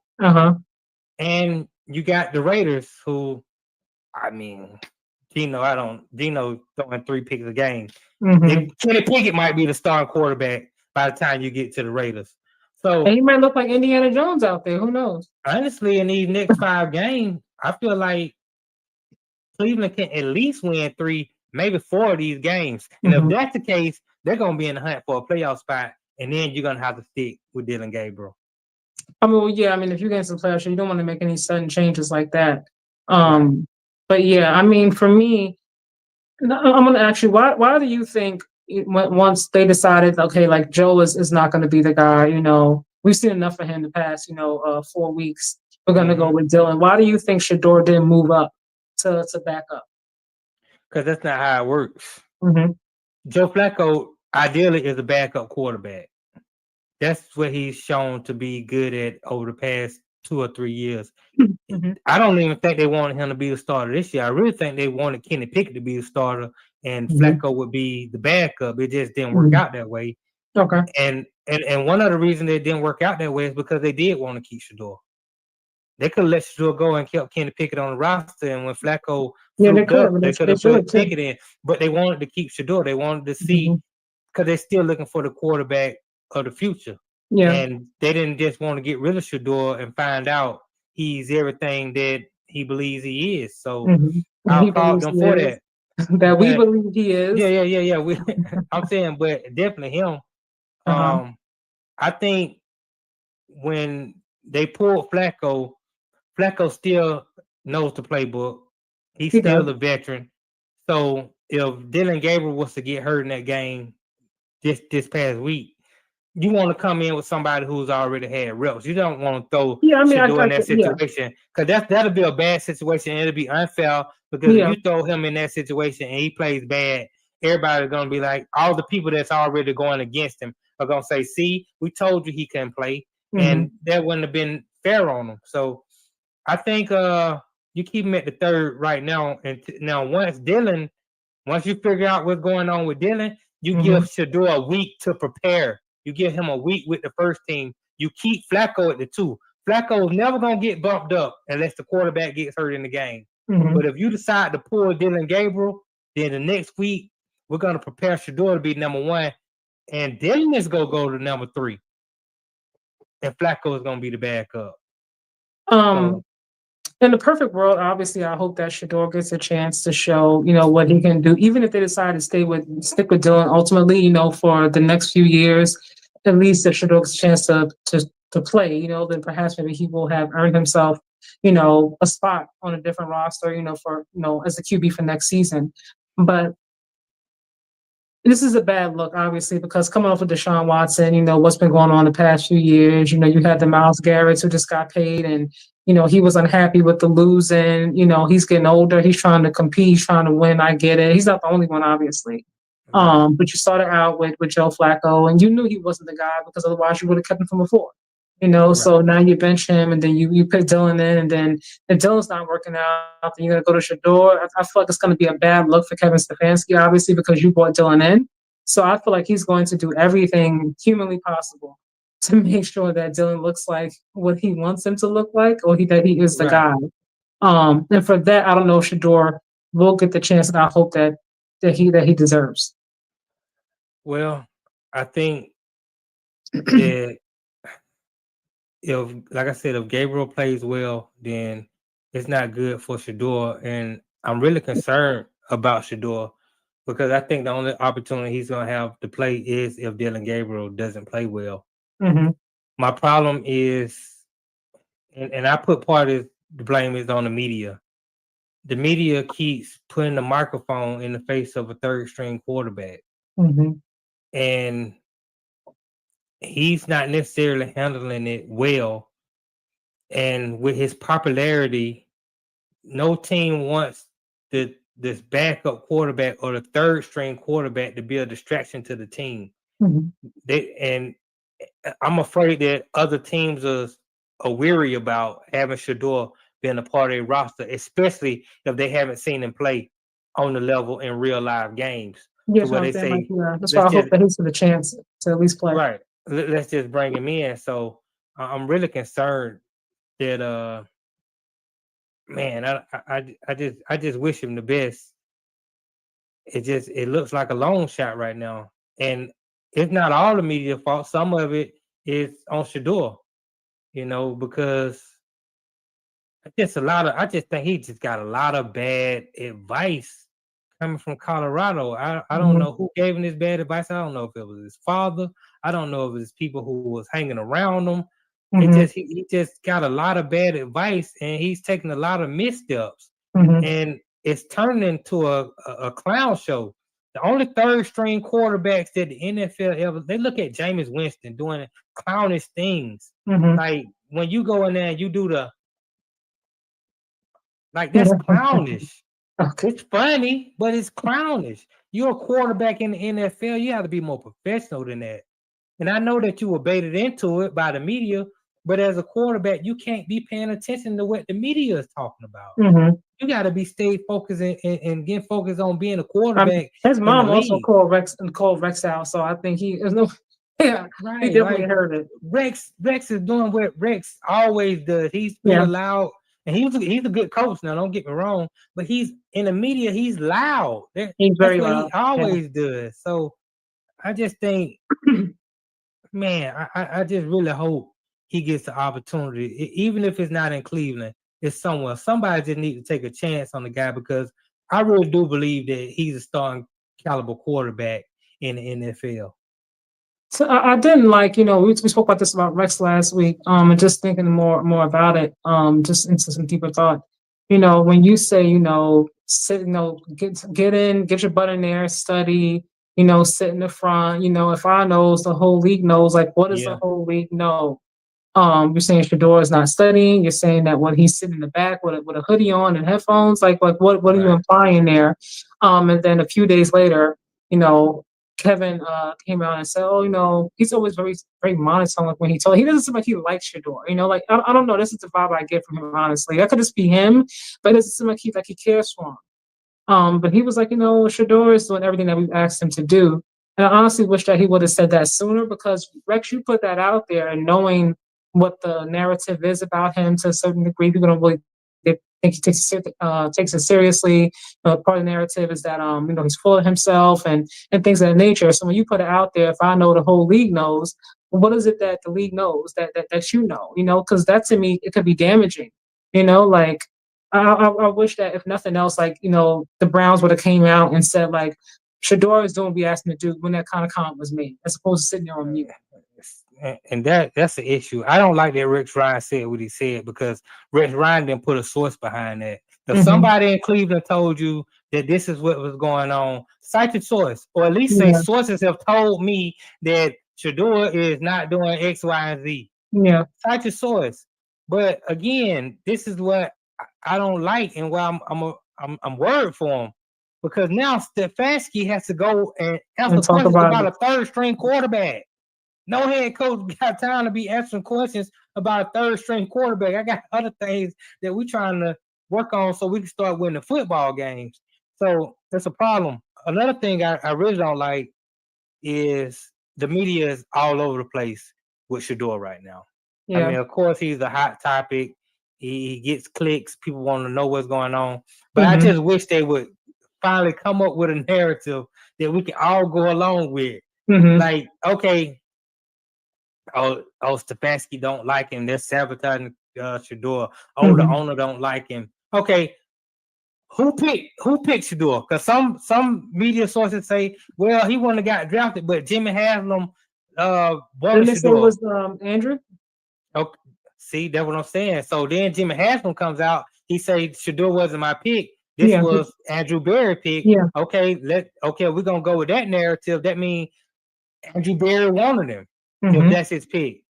If the general manager wanted him, then that means they're not gonna sabotage Shador because the general manager hired Kevin Stefanski. They're tied at the hip. If they want Shador to play, if they want Shador to develop, then that's what they're gonna do. Nobody is trying to sabotage him and don't want him to do well. They wouldn't have him on the team. They could have had somebody else to fill that roster spot. They do want Shador. I don't know if I'm not 100% sold. I think a lot of it, they're not afraid of having a media circus. If that was the case, then you wouldn't win with Deshaun. With everything that he had going on, off the field, with the women and all the allegations that came out, and that kept coming out because it was like a long list of women at one point.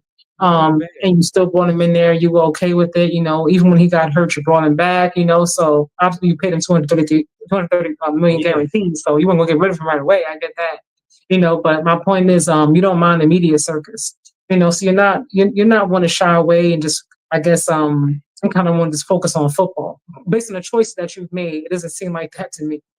Well, I think that's why Jimmy Haslam didn't want to tie his name to this quarterback situation. But Deshaun was a totally different situation because when the Browns got Deshaun was a top 3 quarterback in the league, 25 years old, hadn't even reached his prime. So, you're gonna take any team would have took an opportunity on Deshaun. There were a few teams. The Falcons was looking at him. It just that Haslam blowed him out the water with the amount of money that he gave him. No other team was willing to do what Jimmy Haslam was willing to do. So he brought Deshaun in. It just didn't work out. But to bring a top 3 quarterback in his prime before he even reached his prime, it was almost like a no-brainer. Any team would have done that. I think Gabriel was the guy that they wanted in that situation. It wasn't, but I don't think Gabriel was a franchise guy that they would draft. No, else you would have took him in the first round. They took him in the 3rd round as a guy who would compete. They took Shador in the 5th round, I think, as an emergency. If Gabriel doesn't work out, if the Flacco don't work out, Kenny Pickett don't work out, Gabriel don't work out, we're gonna play Shador, and we're gonna see if he can be a franchise guy. I mean, you knew Flacco wasn't gonna work out. Well, you knew Flacco wasn't gonna work out, but again, I think Flacco was there to be the backup. Yeah, I can get that. Right. I again, if Kenny Pickett hadn't the guy hurt, maybe you see Shador on the scout team, and then somebody else would have came and picked him up off the scout team, and he'll be on somebody else's team. So they could have ran with Kenny Pickett, but I think they really was like, we know what Kenny Pickett is, we don't know what Shador is. If things don't work out, we need to at least find out what Shador is. So if Dillion Gabriel doesn't play well, like I just pointed out the schedule and told you, they have at least 3 winnable games, maybe 4 winnable games. Let them go 2-3 in these next 5 games. We're gonna see Shador play because that means Dillion Gabriel is not playing up to par because that defense is legit. It is. So we're gonna see that. We are going to see. What else happened? I'm trying to think before we get out of here. Anything else happened this week that I was like, wait, what? Mark Sanchez got stabbed by a 70-year-old. I saw that. I didn't read what actually happened. What happened? I know he got stabbed, but what happened? Why 70-year-old? What's going on? He was drunk. Night on the town. He drunk, and the guy was delivering. He was in a delivery truck.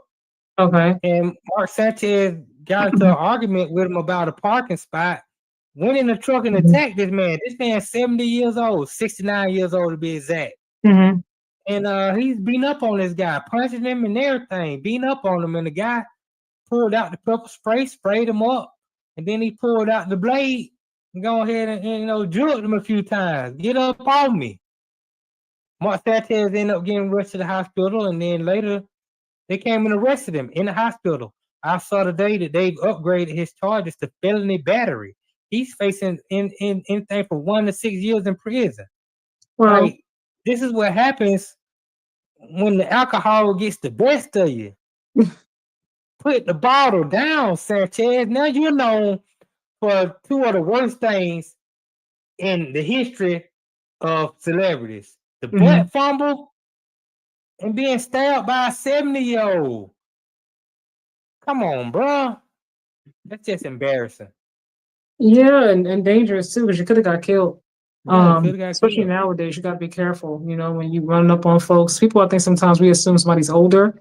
Right. Like they don't have nothing to protect themselves, and you can get the upper hand. That's not always the case. So, got to really, really be careful out there. I saw that and I was like, wait, what? Like, how he get stabbed? I didn't want to bother to read it.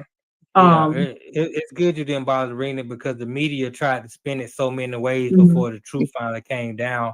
First, there was some African Americans. The African Americans in Indianapolis, they some thugs and they mhm, stabbing people.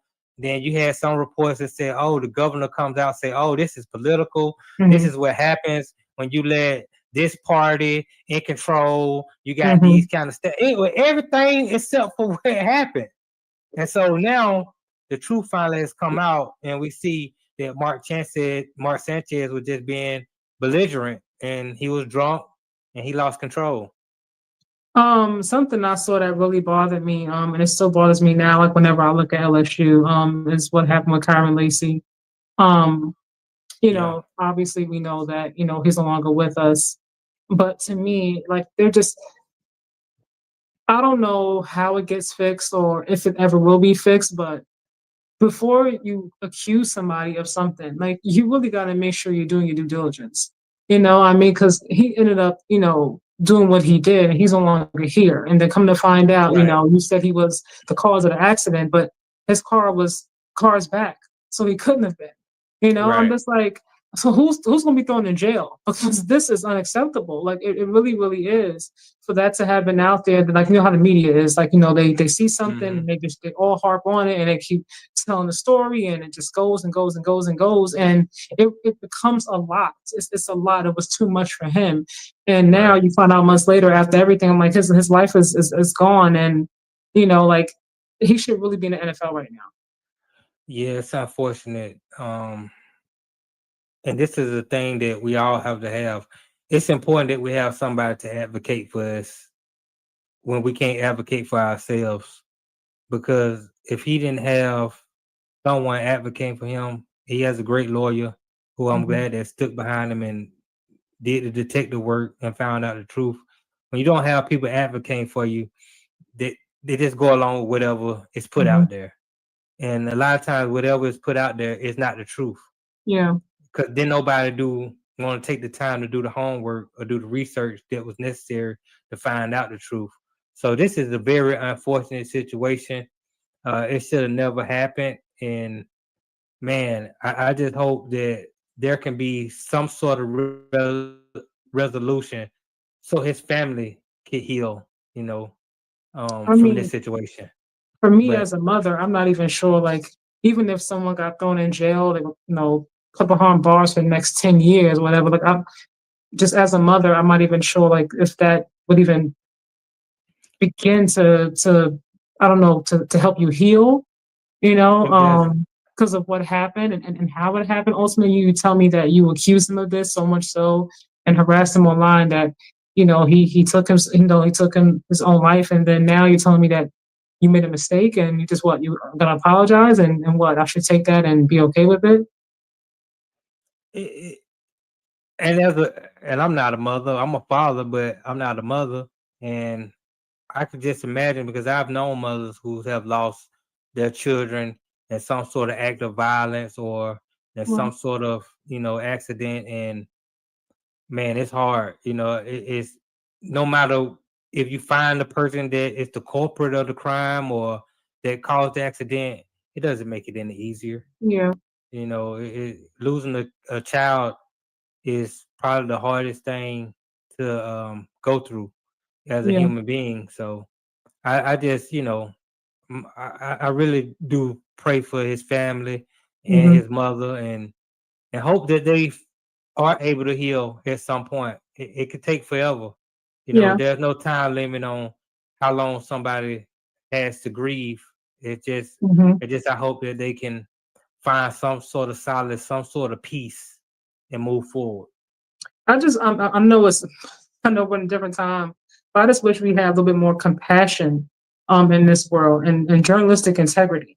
I know like we're in the world where everybody wants to get their clicks and their likes and their views, but you have responsibility, especially if you have a big platform. People are looking, and they're paying attention to what you're saying and they're Right. reposting your video. Like, don't just put stuff out there and run with it because it's popular. Like really do your due diligence and make sure that what you're reporting is the truth. Like don't just because you can ruin somebody's life like that. It's like social media it could be great for your career or for your life, or it could really like be a detriment to your life and really, really hurtful. We just need to do better. Yeah, we're living at a time where everybody's trying to get the story out first. And it doesn't matter if the story is accurate or not. I just need to get it out first so that I can get credit for the story, and I can get the clicks and the likes, and maybe I can get some sort of branding and make some money off of it. But you're right. I mean, these people who want to be journalists, it's important that you get all the facts first and then report the story, or else don't report the story. I was hoping that Stephen A would know with his platform that he would speak out about it, especially because he can cover more political things now. With his new contract with ESPN, I was like, because his mouth is so big and his platform is huge, and who he is now, whether you like him or not, he's one of those ones when it comes to media. So I was hoping that he would really pick it up and like put more, a voice to it. We spend more time harassing Angel Reese for being an Instagram model as Right. opposed to a basketball player. And then when you have a story like this, like no one wants to talk about it really. Stephen A is a big mouth for the bosses. Whatever his bosses tell him to talk about, that's what he talk about. I met Stephen A. I met him a couple times. He was at Sam Mitchell's wedding, and I was at Sam Mitchell's wedding. I actually was Oh, filming. cool. I was filming the wedding when he got married. But I met Stephen A. prior to that when I was interning at the radio station. And at this time, he had left ESPN and he had went to Fox. He was doing his own show. And I asked him, why did you leave ESPN? And he told me, he said, I left ESPN because when I'm at ESPN, you have to talk about what they want you to talk about. And I want to talk about things that I want to talk about. And Fox giving me more of a platform to speak how I want to speak. And then I was like, oh, that's commendable. I was like, that's pretty cool. He gave me some advice on my career and what I should do going forward and that type of thing. I really liked him at the time that I met him. And then a couple years later, I saw him back at ESPN.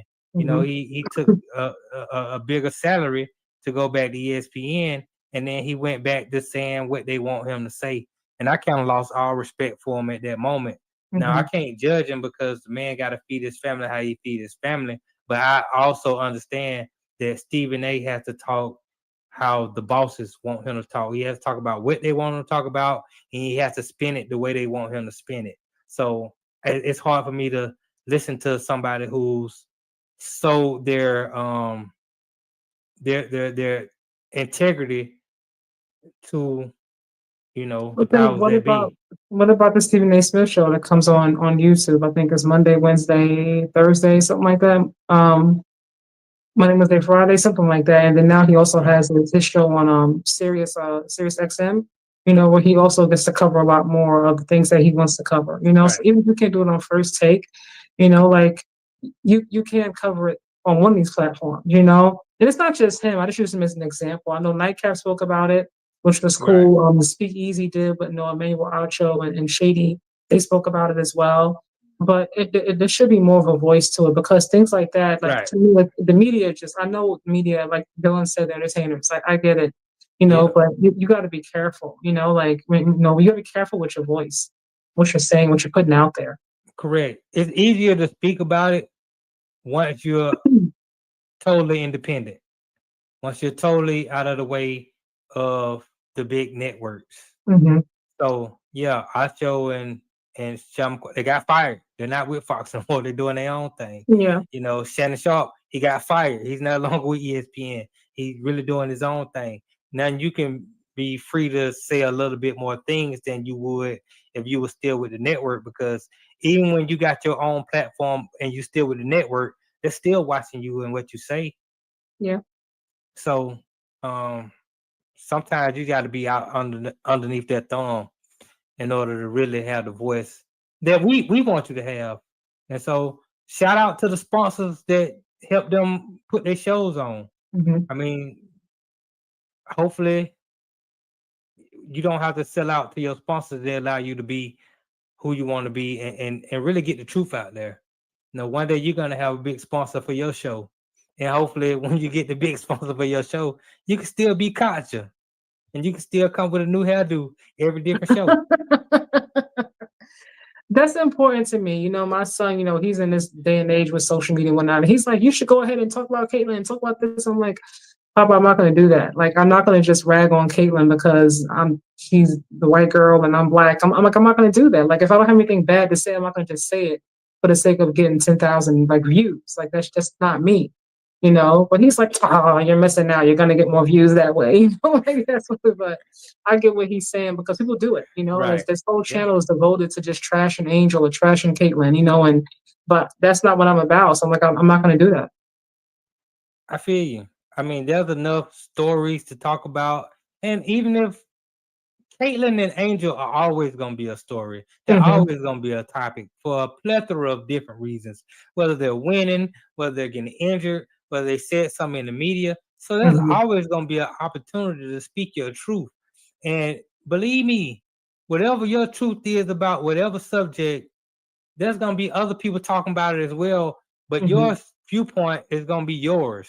Yeah. You don't have to jump on everybody else's bandwagon and say the same thing that they want to say, approach it with the same angle.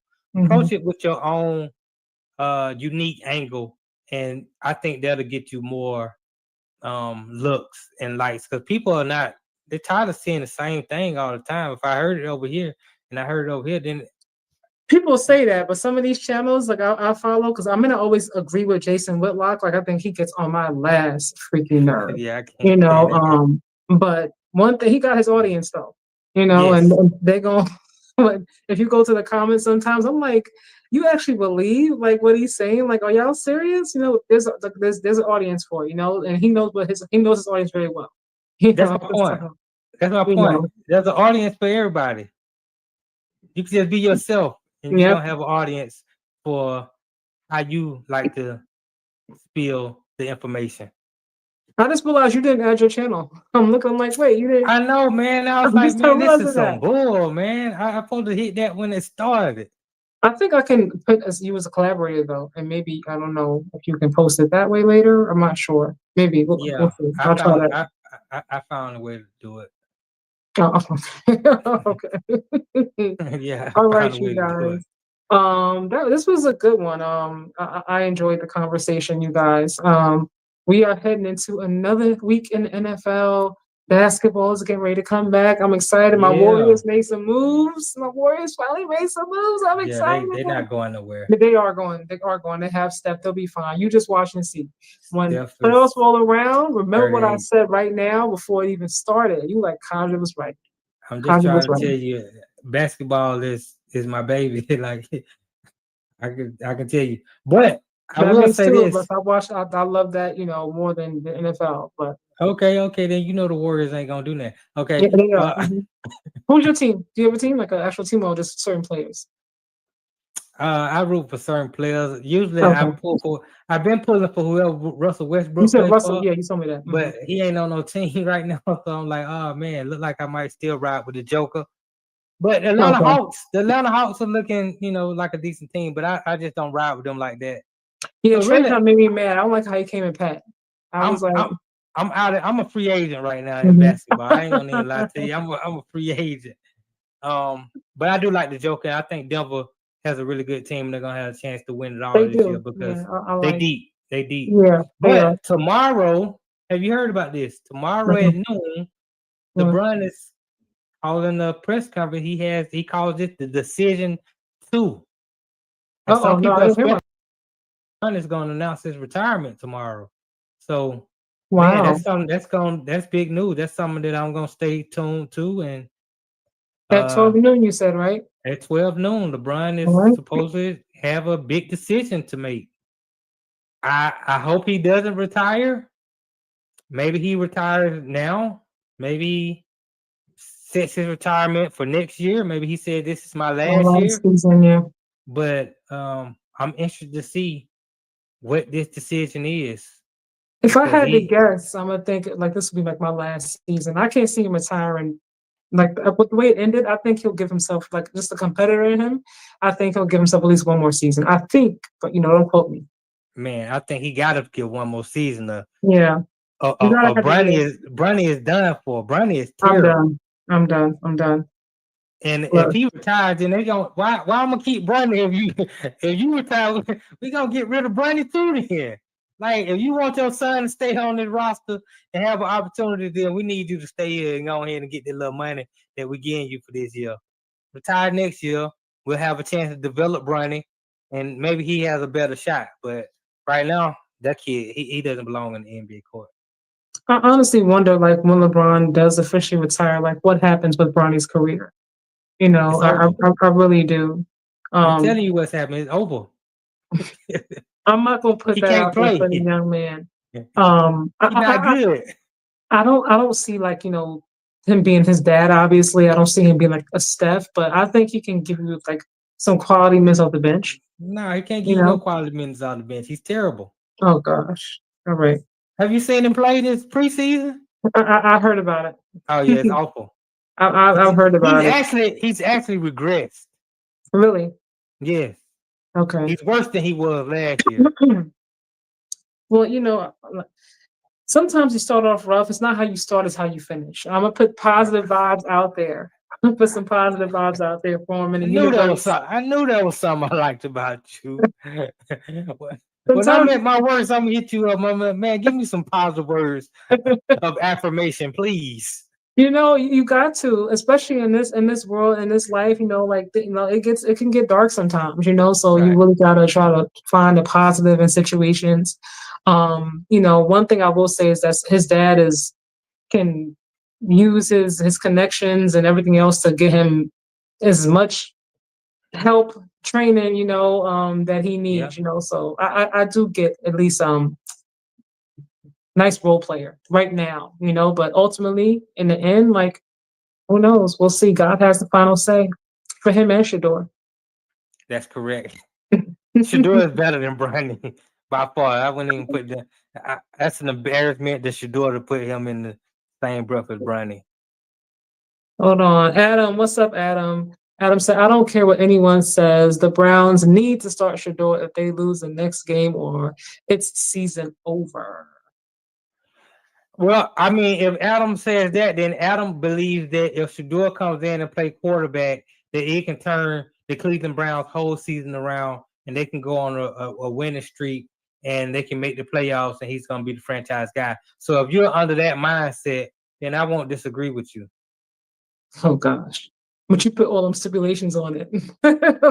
I mean, I gave you the schedule. The schedule is a very winnable schedule if you can come in and play halfway decent as a quarterback with the defense that they have. So, yes. But going into Pittsburgh against that defense, against a rookie quarterback, that's a tough task that they have. I just think their defense is good enough to stifle Aaron Rodgers. And if Big Play Gabe, if he don't turn the ball over, if you don't turn the ball over, they're gonna be in the game. They're gonna have a shot to win. Yeah, we shall see. We will see. But yeah. All right, you guys. That is it for week 5 recap. NFL recap. Yep. You know what you need to have? You need to have some outro music. I do. I thought about that, right? I don't have any outro music. I gotta come up with something. I mean, I could freestyle, but it's kind of late and I'm tired. So I'll save that for the next time. Oh, you can freestyle, you rap. I do many things. Woman of many talents. Okay. That's interesting. I was a legend. I just You were? really like some real talk. When I was in college, Uh-huh. like I would go to the party. Sometimes I wouldn't go because I already know they're gonna ask me to rap. Ah, I okay. was that guy, and I'm not just saying this to say this 'cause I don't make stuff up. I don't try to big up myself like that. Okay. But the people that were hear me rapping, my friends, Mm-hmm. they always say in the South, they say, man, you top 3 in the South is you, T.I., and Andre 3000, and then everybody else. So Okay. yeah, that used to be my thing.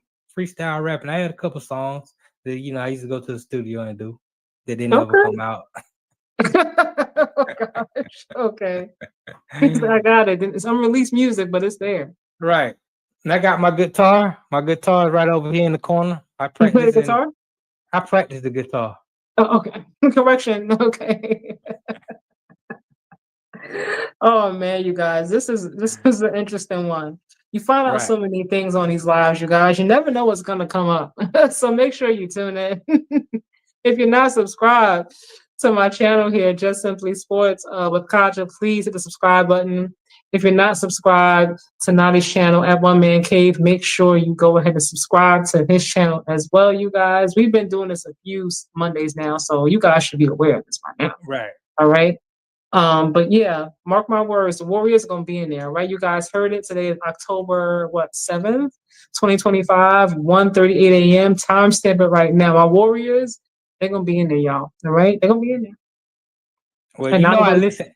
I listen to you, and I'm gonna hold you accountable for your that you words. should. I stand 10 toes on it, 10 All toes, right. and on my fingers too. If I could do a handstand, I would do that too. All right. All I right. believe you can do a handstand. I can't. I'll probably fall over trying to do that. So no. But if I had to really stand on business for my Warriors, that's what I would do because I believe in my guys. Okay. Noted. All right, you guys. Thank you so much for tuning in. I hope you'll have a wonderful night, a wonderful week, and we shall see you next time. Peace up, A-Town down. Yeah. Good night. All right.